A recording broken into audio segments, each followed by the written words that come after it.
saw it on the Olympics when I was 4, and I told my mom that I wanted to do it, so she signed me up, and ever since then I just continued on with it. 8th grader Lindsay Allen eats, sleeps, and breathes gymnastics. Probably one of the most dedicated gymnasts I've ever coached. She worked extremely hard. She never gave up, and she was always willing to get better. I think she did go far, maybe in the Olympics. She's a hard worker. She was a leader for the team in many different ways. She might not have been the most talented athlete, but she definitely worked the hardest. I remember when I was little, whenever I'd pass by the gym, I think I wanted to go even if I didn't have practice. Soon, her goals to become one of the best gymnasts came crashing down.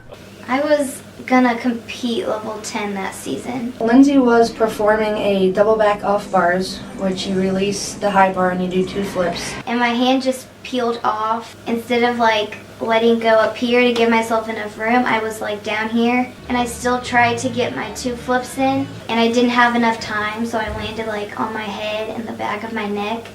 I told her to lay down and stay down, and I would be over there in a second. I gave her a couple seconds to gather herself up, and I walked over, and really when she landed, it didn't look as bad as it turned out to be. So I fractured my C3 vertebrae, and then I tore my ligaments 1 through 5. To make the event worse, the doctors delivered even more devastating news. I asked him if I could do gymnastics again, and he said no. I started crying. I didn't think too much of me. I thought of her because, again, this was the kid that ate, slept, and breathed gymnastics. Oh, that was bad. Pretty sad. I think it was a sad time for everybody, especially her. At that point, I knew that I probably had lost one of the best gymnasts I've ever had. Even though she lost the ability to perform, she is able to perform in a different way. One of my coaches brought us dinner, and she brought me a t-shirt, and she said if Lindsay's up for it, she can start coaching. She's still in the gymnastics place.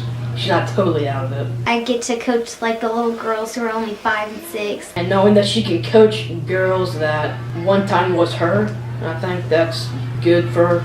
I like it a lot. It makes me think of when I was little. It's clear to see that Lindsay's love for gymnastics has not stopped.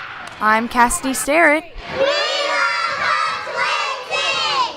reporting for Tiger Broadcast.